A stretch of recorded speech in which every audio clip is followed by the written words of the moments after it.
Hi, അസ്സാം വലൈക്കും, welcome back. ഉണർന്നു തുടങ്ങുന്ന അതിരാവിലെ മനോഹരമായിട്ടുള്ള ചാത്തലു ഗ്രാമത്തിലൂടെയാണ് ഇന്ന് എൻ്റെ കാൽനടയാത്ര. ഇപ്പോൾ സമയം 8:30. എൻ്റെ ഇന്നത്തെ ലക്ഷ്യസ്ഥാനം ബന്ധുവീട്ടിലേക്കാണ്. കടകളൊക്കെ പ്രവർത്തനം തുടങ്ങാൻ ഒരുങ്ങുകയാണെന്നാണ് ഈ കച്ചവടക്കാരനിൽ നിന്നും നമുക്ക് മനസ്സിലാക്കാൻ സാധിച്ചത്. ഇവിടെയുള്ള ഗ്രാമീണവാസികളൊക്കെ ഭക്ഷണ സാധനങ്ങൾ വാങ്ങുന്ന ഒരു കടയാകാം ഇത് എന്ന് എനിക്ക് തോന്നി. ജോലി ആവശ്യങ്ങൾക്കായി യുവതിയുവാക്കളൊക്കെ വാഹനങ്ങളിലും കാൽനടയാത്രയായും നടക്കുന്നത് കാണാൻ സാധിച്ചു. അല്പം നടന്നു നീങ്ങിയപ്പോൾ എൻ്റെ ബന്ധുവീട്ടിൽ എത്തിക്കഴിഞ്ഞു. മുൻവശത്തൊന്നും ആരെയും കാണാത്തതിനാൽ ആഹാരം പാകം ചെയ്യുന്ന ഭാഗത്തേക്ക് ഞാൻ നടന്നു നീങ്ങി. അവിടെ അതിമനോഹരമായ ഒരു കാഴ്ചയാണ് കാണാൻ സാധ്യമായത്. ഒരു പക്ഷേ റമദാൻ പ്രമാണിച്ചത് കൊണ്ടാകാം ഈ ഒരു ജോലി തിരക്കിൽ ഈ യുവതി ഏർപ്പെട്ടിട്ടുള്ളത് എന്ന് എനിക്ക് മനസ്സിലാക്കാൻ പറ്റി.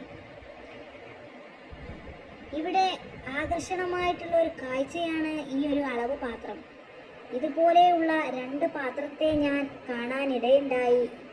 ഇതിനെക്കുറിച്ച് ആ ഒരു നല്ലവരായ സ്ത്രീയോട് ഞാൻ ചോദിച്ചു മനസ്സിലാക്കി. ഈ ഒരു പാത്രത്തിന് ഏതാണ്ട് 75 വർഷത്തിലേറെ പഴക്കമുണ്ടെന്നാണ് അറിയാൻ സാധിച്ചത്. വലിയ പാത്രത്തിലേക്കാൾ പകുതി വലുപ്പത്തിലുള്ള ഒരു അളവ് പാത്രം കൂടി കാണാൻ പറ്റി. ഈ ഒരു അളവ് പാത്രം മുള കൊണ്ട് നിർമ്മിച്ചതാണ് എന്ന് നമുക്ക് അറിയാൻ കഴിഞ്ഞു.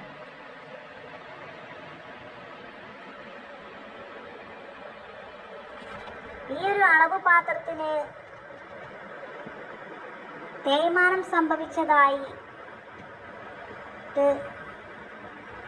കാണാൻ ഇടയായ ഞാൻ ഇതിനെക്കുറിച്ച് അന്വേഷിച്ചപ്പോൾ പാരമ്പര്യമായി ഈ തറവാട്ടിൽ അളവിനായി ഉപയോഗിച്ചിരിക്കുന്നു.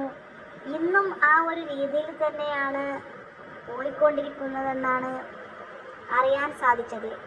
ഒരുപാട് പുരാതന വസ്തുക്കൾ ഈ ഒരു തറവാട്ടിൽ കാണാൻ സാധിച്ചെങ്കിലും ആകർഷകമായിട്ടുള്ള ഒരു 2-3 ഐറ്റംസ് മാത്രം ഞാൻ ഈ വീഡിയോയിൽ ഉൾപ്പെടുത്തിയിട്ടുണ്ട്. കണ്ണം ചെപ്പിക്കുന്ന ഈ കാഴ്ച ഞാൻ ഒരുപാട് നേരം നോക്കി നിന്നു. പുതപ്പ് മൂടിയതുപോലെയുള്ള കൊടും ചൂടിൽ ഒരു തുണി വിരിച്ചിട്ട് അതിലേക്ക് ഈ അരിമണികളെ ഉണക്കിയെടുക്കുന്നതാണ് ഈ ഒരു ഗ്രാമീണവാസികൾ. ഒരു പക്ഷേ റമദാൻ പ്രമാണിച്ചത് കൊണ്ടാവാം ഇങ്ങനെ ഒരു ജോലി തിരക്കിൽ ഇവർ ഏർപ്പെട്ടിട്ടുള്ളത് എന്ന് എനിക്ക് മനസ്സിലാക്കാൻ സാധിച്ചു. കോൺക്രീറ്റ് വീട് കൊണ്ട് ഓടുമേഞ്ഞ ഒരു അറ കാണാൻ സാധിച്ചു. ഉപയോഗശൂന്യമായിട്ടുള്ള ഒരുപാട് പാത്രങ്ങൾക്കിടയിൽ ഈ ഒരു പാത്രത്തെ ആകർഷകമാക്കി ഞാൻ ലക്ഷ്യം വെച്ച് നടന്നു. കയ്യിലെടുത്ത് നോക്കിയപ്പോൾ അധികം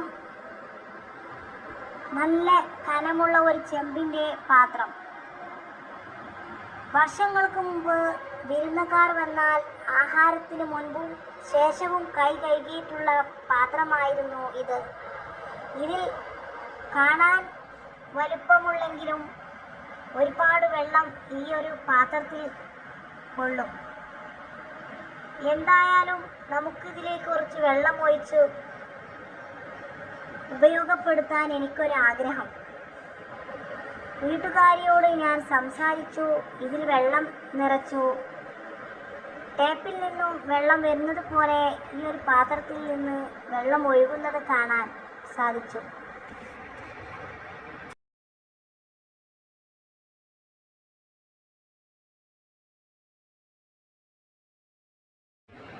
ഈ ഒരു പുരാതന പാത്രത്തെ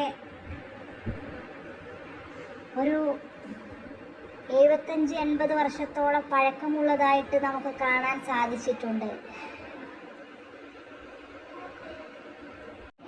കാലപ്പഴക്കമേറിയ ഈ ഒരു പാത്രത്തെ ഞാൻ ഉപയോഗമാക്കി അല്പസമയത്തേക്ക് മാത്രം. വേറെ ഒരു വീഡിയോസും അപ്ലോഡ് ചെയ്യാൻ ഇല്ലാത്തത് കൊണ്ടാണ് ഇത്തരം ഒരു വീഡിയോ ഞാൻ ചെയ്തത്. രസകരമായ ഇന്നത്തെ ഈ ഒരു കാഴ്ചകൾ നിങ്ങൾക്ക് ഇഷ്ടമായെങ്കിൽ എന്തായാലും ലൈക്ക് ചെയ്യാനും സബ്സ്ക്രൈബ് ചെയ്യാതെ കാണുന്നവരൊക്കെ ഉണ്ടെങ്കിൽ സബ്സ്ക്രൈബ് ചെയ്ത് സപ്പോർട്ട് ചെയ്യാനും ഞാൻ ആവശ്യപ്പെടുന്നു. നെക്സ്റ്റ് അടിപൊളി വീഡിയോസും കാഴ്ചകളുമായി നമ്മൾ വരുന്നതായിരിക്കും. കണ്ടുകൊണ്ടിരിക്കുന്ന എല്ലാവർക്കും താങ്ക് യു.